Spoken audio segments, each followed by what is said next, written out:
કન્યા કેળવણી મહોત્સવ અને શાળા પ્રવેશોત્સવ એટલે બાળકો માટેનું બાળકો દ્વારા ચાલતું કાર્યક્રમ વર્ષ 2002-2003 થી શરૂ થયેલ છે.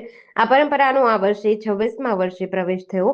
ત્યારે ચાલુ વર્ષે માધાપરવાડી શાળા કુમાર અને કન્યા શાળા અને માધ્યમિક શાળામાં પ્રગતિના પ્રવેશોત્સવનું આયોજન કરાયું હતું, જેમાં 90 બાળકોએ ધોરણ બાલવાટિકામાં પ્રવેશ મેળવ્યો. આ બધા જ બાળકોને ડીજેપી કન્યા વિદ્યાલયના નિવૃત્ત શિક્ષિકા નીતાબેન પટેલ તેમજ શિક્ષક સંગઠનના પૂર્વ પ્રમુખ અને દાદાશ્રી નગરના નિવૃત્ત આચાર્ય તરફથી બંને શાળાની રામહાટ માટે રૂપિયા 5151નું દાન તથા વિનાયક ઇન્ડસ્ટ્રીઝ વાળા કેશુભાઈ હડિયલ તરફથી શૈક્ષણિક કીટ અર્પણ કરાઈ હતી.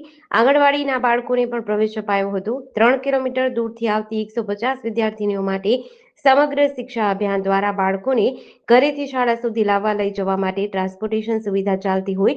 ટ્રાન્સપોર્ટેશન વાહનની જિલ્લા પોલીસ અધિક્ષક મુકેશભાઈ પટેલ, મામલતદાર પ્રશાંત ગઢવી, જિલ્લા મહિલા અને બાળ અધિકારી જલ્પાબેન ત્રિવેદીના વરદ હસ્તે લીલી ઝંડી આપી હતી.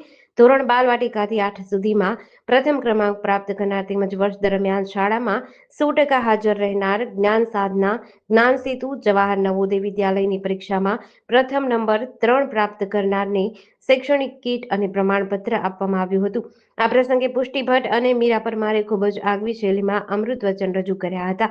આ પ્રસંગને દીપાવવા મુકેશ પટેલ, જિલ્લા પોલીસ વડા મોરબી, જલ્પાબેન ત્રિવેદી, જિલ્લા મહિલા અને બાળ અધિકારી મોરબી, પ્રશાંત ગઢવી, મામલતદાર મોરબી શહેર તેમજ આ વિસ્તારના કોર્પોરેટર ભાવેશભાઈ કંજારિયા, ગણેશભાઈ ડાભી, સોનલબેન, પ્રફુલભાઈ બાવરવા, અલ્પાબેન રોહિતભાઈ કંજારિયા વગેરે ઉપસ્થિત રહ્યા હતા.